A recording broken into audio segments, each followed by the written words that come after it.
Hi and welcome, this is Jacky Newcomb and another in my series of chats with exciting and interesting people in the spiritual world, and today I'm delighted to be talking to Nick Richardson. Hi Jackie. Hi, thanks for chatting to me. I have read your book, which was absolutely fascinating.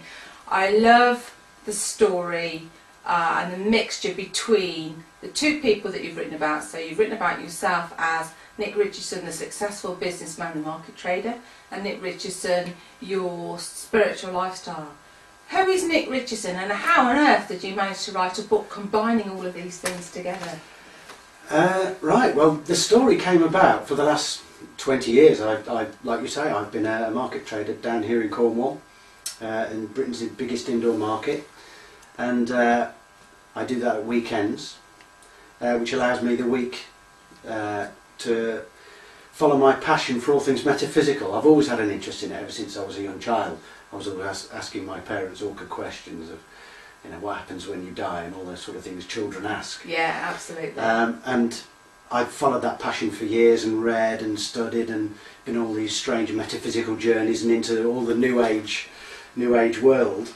So really my life has been almost two separate entities. At weekends I've had my feet firmly planted on the ground, meeting all these hundreds and hundreds of different people that you meet by dealing with people on a market, and these wonderful characters that you meet down here in Cornwall. Some of them are just absolutely incredible, and the diversity of people that I've met is quite heartening actually, that there's such a cross section of people that you can meet in your life. And then so on a weekend I'll be doing that. Then Monday morning I find myself perhaps doing a workshop to do with past life regression and things. So it always struck me that it was two very different life stories, and so I thought actually it would be quite interesting to write a book about that, and just the juxtaposition between the two ways that I live is quite interesting. Indeed. I mean, I love the way you've managed to sort of weave the two together, and I always wondered, do your customers on the market actually know about this sort of secret hidden self that you have? Some of them do. I mean, it's amazing, you know, how often you get to chat to people and suddenly you'll find out there's an interest in life after death or UFOs or anything of interest. There's people that you wouldn't think would be interested in that, and it's amazing how many people are open-minded to that. I did get quite a few people used to come and see me when I was writing a column for Vision magazine. Oh, I saw that. Fascinating, very funny again. Well, that's always been the way I've looked at things. Even when I always found it quite amusing, even trying to meditate and things like that. When you sit there and you close your eyes and you start to do these breathing exercises, and I always get the urge to laugh. Do you know what I mean? Because I do find it funny. I think a lot of people are very overly serious about it, but I've never found it that way. I've always found it really funny.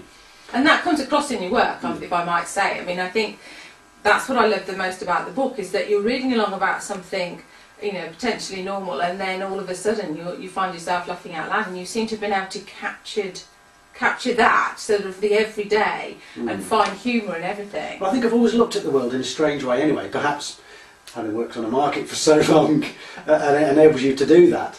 But even so, I've always found things funny. You know, ordinary things funny. I mean, as Eric Morecambe once said, you don't have to be miserable to be serious. No, which I always thought was quite good, and you could put across, you know, important issues, you know, that I find interesting, such as life after death, is there, isn't there, and all of this. But you can do it in an amusing way. It doesn't have to be a serious way of doing it, or even spooky. Spooky's also good. Now, you've met the most amazing people on your journey, including some celebrities. I mean, there's one in particular that I love. You've got some amazing stories in the book about the late Jack Bell. Tell me about how you met him, and perhaps for the listeners who don't know who Jack Bell was. Jack Bell, alright. Jack Bell was an enigma, no two ways about it. I met Jack. He just arrived on the market one day. He looked like a tramp. He was dressed in an old grey coat. His hair was matted with goo. He had teeth that were yellow and green and looked like a burnt fence. He smelt. And he was a famous musician. And he was the most interesting man I've ever met in all my life. And it's interesting how you go on first impressions. First time when I thought, okay, there's a loony. Well, how wrong I was, because he was a man who led the most incredible life. And to look at him, you'd never believe it, but he had been a professional musician. He worked in the early 40s and 50s and the 60s in big bands, and was a principal trumpeter with a guy called Maynard Ferguson, who was very famous in those circles, and he knew a lot of all the big band leaders and was always very happy to drop names. And he had the most incredible stories, and for a long time I didn't believe them. I thought he was telling me porkies. Yeah. I thought these can't be true. Like, I mean, the first time I met him, he said, "Oh, I slept with Shirley MacLaine." What? He said, "Yeah, I spent the night with Shirley MacLaine." So I said, "Yeah, of course you did, Jack." I mean, to look at him, he wouldn't sleep with a tramp, you know. And it was an innocent story, wasn't it? Because you've shared this in the book. So yeah. Tell us how that came about. Jack was selling musical instruments, and he was in London selling musical instruments, and Shirley MacLaine was in town with her one-woman show, and he happened to know one of her people in the band. So Jack, being Jack, got himself a free invite to the after-show party. If there was any free food, Jack was going. Jack was there, anything free. And he got chatting to Shirley MacLaine, as you do. I mean, Jack was never overawed by anybody. He was as good as anybody. He wasn't fazed by stardom or anything. She's such a massive actress. Yeah. I mean, she's as big as they come. Oh yeah, she, didn't faze him. Oscar-winning actress, didn't faze Jack at all. You know, she was just another human being to him, which was quite heartening. It was a very nice way to be. And he got chatting to her, and she said, "You know, what are you doing here?" He said, "Oh, I'm selling musical instruments in London." "Where are you staying?" He said, "Oh, I haven't got anywhere to stay." He normally took his caravan with him. He towed his caravan into London and would park it in hotel car parks, and then ask if he could have a free breakfast. And she said, "Well, look, I've got a whole suite of rooms and I'm not using. Would you like to stay in my room?" He said, "That'd be lovely, thanks very much." He said, "I'll have to phone my wife." She said, "Oh, well, let me do it." So Jack's wife got a call from Shirley MacLaine saying, "This is Shirley MacLaine, Jack's spending the night with me, would that be okay?" So she said, "Yes, that's fine, lovely, thank you very much." She then, of course, told all her friends. But he was the most incredible character. But underneath this image of a scruffy looking man was a really intelligent human being. Yeah. He was incredibly clever, you know, and some of the stories he had were fantastic. I mean, he went to Frank Sinatra's funeral. I remember him telling me, I said, Frank Sinatra's funeral, how did you go to Frank Sinatra's funeral? And that came about, he was friends with a guy called Armand Zildjian, who's very famous. He makes cymbals. Cymbals, it's the name I've heard of, yes. And Jack became friends with him and spent a lot of time with him at his house in Florida. And when Frank Sinatra died, Armand Zildjian couldn't make it to the funeral and said to Jack, "Would you represent me at the funeral?" So Jack said, "Yes, of course I would." So Jack Bell made his way to Frank Sinatra's funeral and sat near Liza Minnelli and all of these famous people. Yeah.